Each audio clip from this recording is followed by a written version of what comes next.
to chapter 2. So if you saw chapter 1, the first video that I made, you'll know that I divided the year up into a couple different chapters. I think I was calling them quarters then. I've been going back and forth between the two, but I think I'm going to settle on chapters for the year. So chapter 2 is titled Kindle. My first one was called Spark. And for Kindle, it will start at the spring equinox, which is coming up this weekend. And I really just wanted to make a video of all the things for spring, all the things I want to read, want to watch, and just generally want to do. So I want to do a quick overview of my year and how I've split it out, just so you have some context as to what my plans are. For the year, I decided to split everything up between solstices and equinoxes. I feel like I really wanted to connect with nature, and so far it feels really good. It feels really natural, and it's been really great to have the time to just sit down and reflect on like a chunk of the year versus an entire year.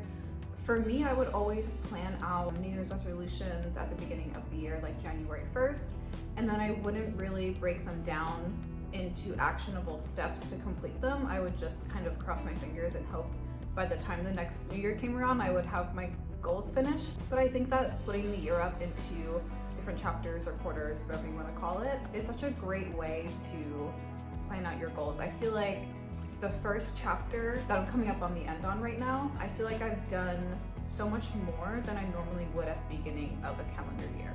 So again, just as a refresher, here's my chapters for the year. So chapter 1, we had Spark, which was from January 3rd to March 20th, the spring equinox, which again is coming up in just a few days here. Chapter 2 is called Kindle, from March 21st to June 21st, which is the summer solstice.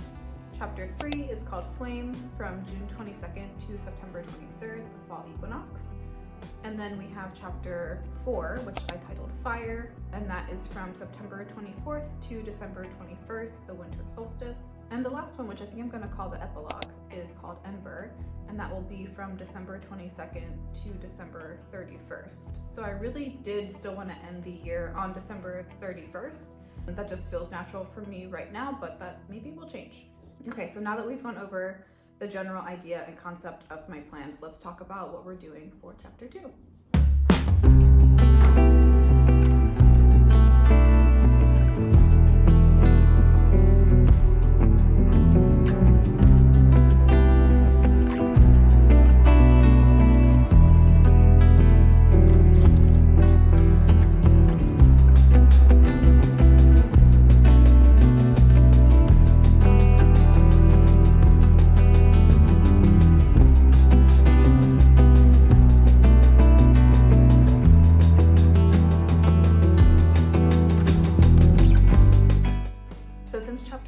Starting on the spring equinox, I have a couple of things written down that I would like to do this weekend to kind of celebrate that. I would like to make it a point to see a sunrise or a sunset. We have a really beautiful hill that's just in our neighborhood, like just up the street, and it's such a good spot for a sunrise or a sunset. I haven't really done it often unless it just organically happened, but I would really like to make it a point to sit up there either for a sunrise or a sunset, maybe sunrise if I'm willing to get up that early on a Saturday. But definitely one of them. I'm also going to do some journaling. I'm going to read back through my journal entries from chapter 1.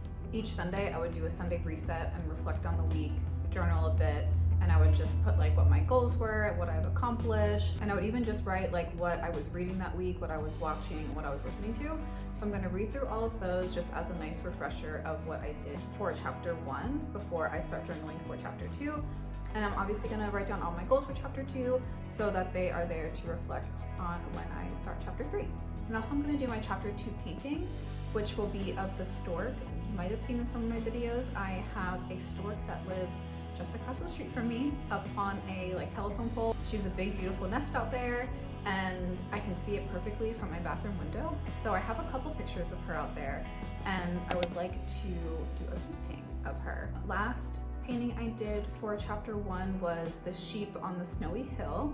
So I'm really trying to base my paintings for each chapter off of pictures I've taken myself, and for them to be nature-based or from animals that I see around our village.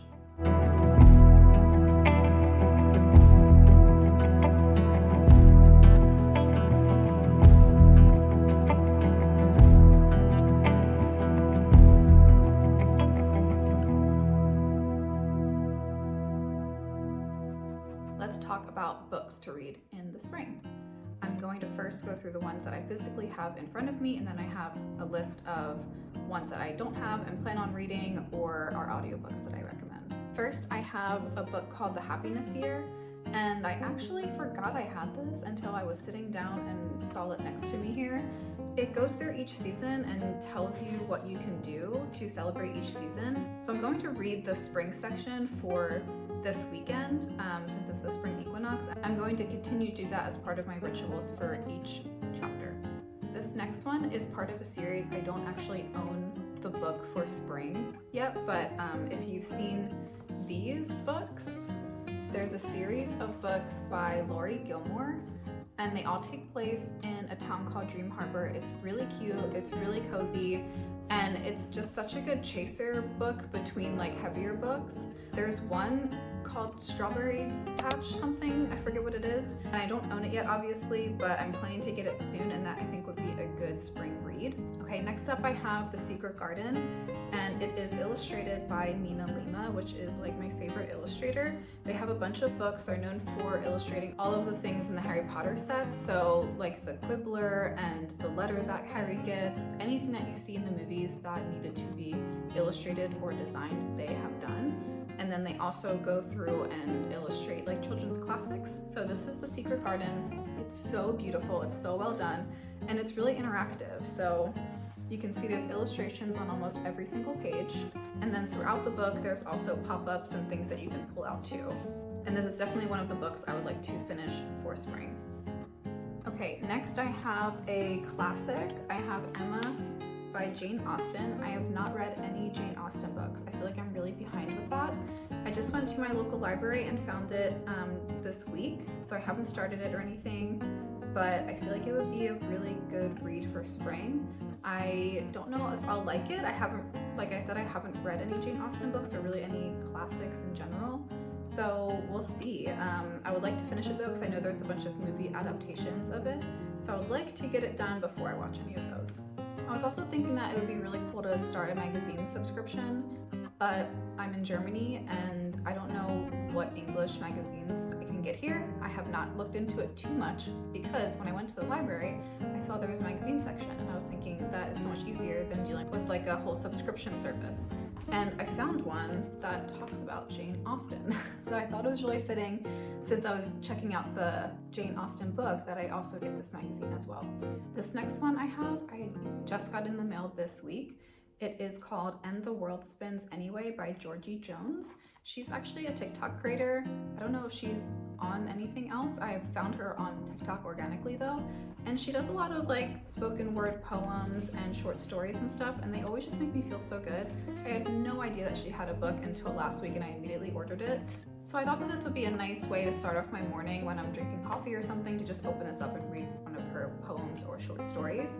Also, while we're on the topic of reading and like analog hobbies, someone had mentioned that they memorize poetry as a way to relax and like deal with anxiety, and I thought that was really cool. I didn't really know where to start. I haven't read a lot of poetry in my life, so I'm hoping I can take this book and maybe memorize some of her poems. Okay, so that's it on physical books that I have in person.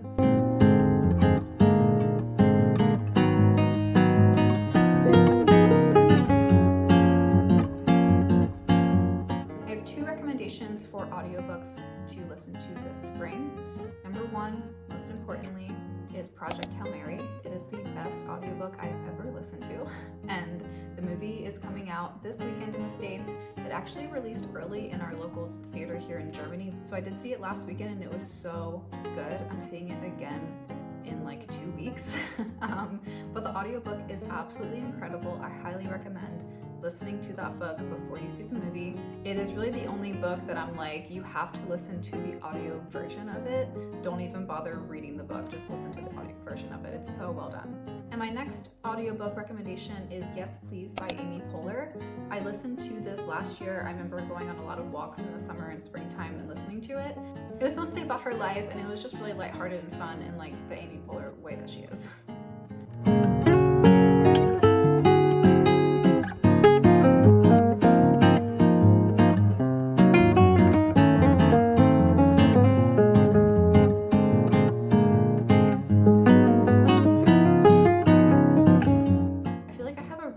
list of books right now, but I do still have 2 more that I don't own yet that I think would be good for spring. The first one is The Unselected Journals of Emma M. Lyon by Beth Browser. I saw this as a recommendation on a Desi Darling video. If you have seen her on YouTube, she makes the cutest cottagecore content, and she was talking about this book. It's a really long series of books too, so I think it would be cool to maybe start the first one in spring, and then I can just take my time getting through them. But it seems like it's a really casual, lighthearted book, and it's like her diary, and it takes place, I don't know, in like the 1800s or something, but I don't know much about it, but it looked really cute. And the last book that I don't physically have yet is called The Wheel of the Year, and it is written by Fiona Cook and illustrated by Jessica Rue. I specifically would like to have this book because the illustrator, Jessica Rue, is the illustrator of my Oracle deck. And I was looking for a matching tarot deck to go along with this, like something naturey or with animals, and I found out that Jessica Rue actually illustrated a tarot deck as well, and then I saw that she illustrated this book, so I got the tarot card deck and this book to go together with my Oracle deck. So I'm excited to have the 3 that kind of go together, the tarot deck, the Oracle deck, and the book that seems to really talk about seasonal living.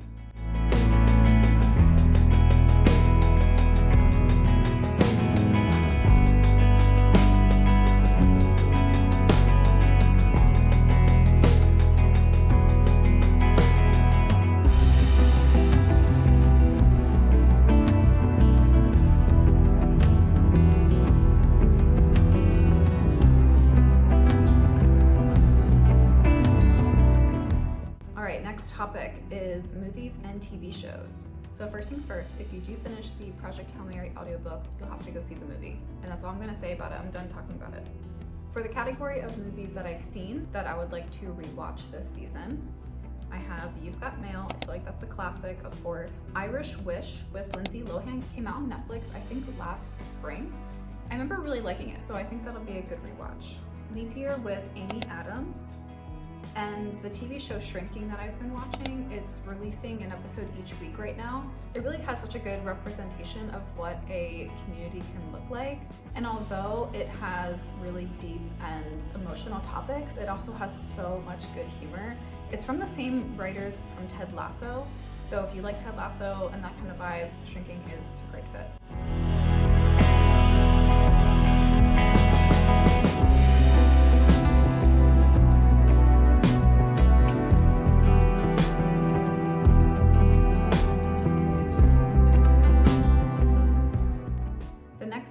Is things I would like to watch that I've never seen.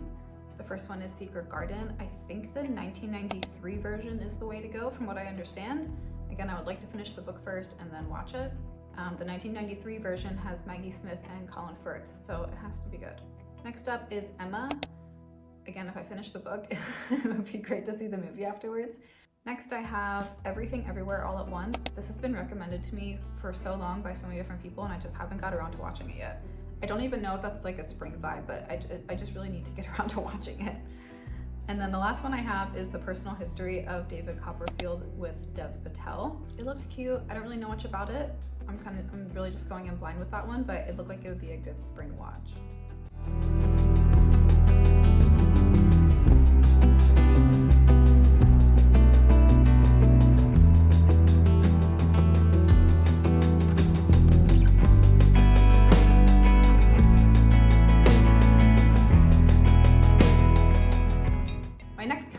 Is my personal to-do list, my productivity list of things I need to accomplish, non-negotiable this season. First off, I need to trim my hair. I cut my hair and dye my hair myself, and because of that, I tend to just like let it go because I know I can do it whenever I need to. However, that is one of those things I think I will try to do with each chapter is give my hair a trim. So I'm going to trim my hair, and I did get a gloss also to just give it a nice color refresh too. That's probably gonna happen maybe next week, hopefully. That's my first thing, easy to accomplish, no problem. Next up is working on the backyard and our balconies. We have 2 balconies, one upstairs and one on our middle floor, and they have not been touched since last summer. They're really gross, they're really dirty, they're just like an absolute mess right now, so I want to clean them up and maybe get some better decorations. I have a bird feeder I want to hang up, and I also thought it would be cute to do a fairy garden on one of them as well. But I want to make it a little bit more inviting to sit out there, especially if I want to start watching sunrises or sunsets. My next goal, I wrote to sew something, literally anything. So I got my new sewing machine set up, it's all ready to go. I did actually take in a dress that I needed for this upcoming weekend, and it does not look good, it is not well done, but it like got the job done, you know? So the dress fits me well enough to wear this weekend. But I want to have a sewing project that I fully finish. I think sewing a tote bag or something just really basic would be great to start off with. Next, I want to find a festival to go to. There's so many festivals throughout the year here, and I just saw that there was a strawberry festival, or a few actually, that I can choose from. They start the end of May, beginning of June. I haven't been to a strawberry festival, so I think that'd be really cool to check out. And lastly, the most simple thing is change my phone background. I have been doing this pretty consistently because I get really bored of my phone backgrounds, but I have a few saved that are really spring themed, so I will be changing that this weekend.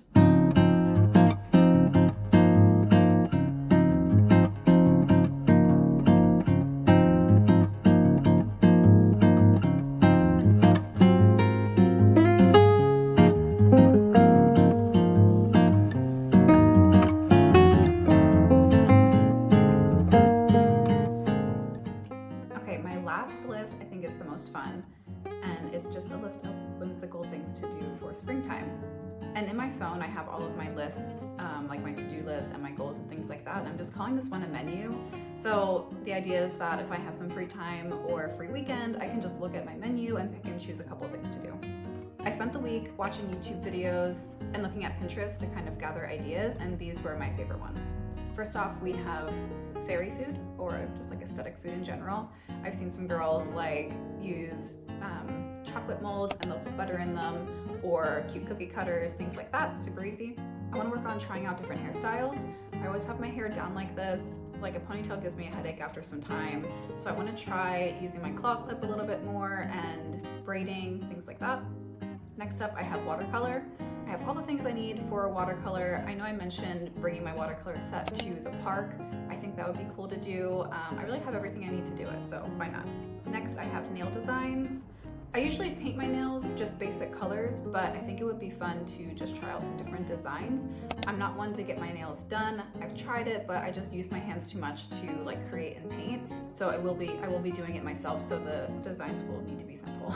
Okay, next I have sunrise and sunset walks, or even just like experiencing the sunrise and sunset. Like I said, I think I'm gonna be doing that this weekend. I think spring is the perfect time to do that. Summer here, the days are so long, like the sun comes up at like 5 o'clock in the morning and then doesn't set until 11. So it feels kind of impossible to do in the summer unless I want to get up super early or stay up super late. So I think spring would be the perfect time to do it. And also along those lines with walking, I think it would be fun to collect flowers as I walk and then press them into a journal. Speaking of plants, I want to put some plants on my balcony. Like I said, I want to get that kind of made over and cleaned up. I would like to get the plants that hang off the edge of the railing. Hopefully they are easy to take care of because like I said, I'm not good at gardening, but I think that could be a good start. I do plan on continuing to have fresh flowers throughout the house. And lastly, in that category would be going to a garden center. I was looking on the map earlier and saw that there's one nearby that would be cool to go to. It's also near a cafe and a park, so that could be like a whole day. And also I have an art museum near me that I haven't been to yet, and it's open on Sundays, which is a really big deal here in Germany. A couple other things I feel like are obvious, but I had to put in there. Going to a farmer's market, going to a flea market, and going thrifting. I would like to maybe host a tea party this season. It feels like a daunting thing to plan because I know that I would want it to be a really specific way. I would want to decorate my dining room like really cute and like cottagecore, and maybe have our seating in the backyard finished and cute. And I don't really know who would all want to come. I would like to get a group of people to come over and have a tea party. But like I said, this year one of my goals is expanding my friend group and like meeting new people, so maybe it could be a good opportunity to just invite anyone I've ever met to a tea party and just see how it goes. But that would be, I think, a really fun thing to do this year. And the last thing that I haven't really thought too much about yet, but I think it would be cool to start, is having a perfume for each season. I do have a perfume that I wear in the fall and winter, and then one that I wear in the spring and summer, but maybe actually having 4 different ones for each season would be cool as well. But yeah, that is it for my lists. I hope that you feel inspired and ready for spring. The winter in Germany is so long, so dreary, so rainy, so having the sun back out already feels so good. So I'm really just looking forward to getting all of my goals accomplished for this chapter. I think it'll be really cool when chapter 3 rolls around to be able to look back and see what I ended up accomplishing. Thanks for hanging out with me today, and I'll see you soon.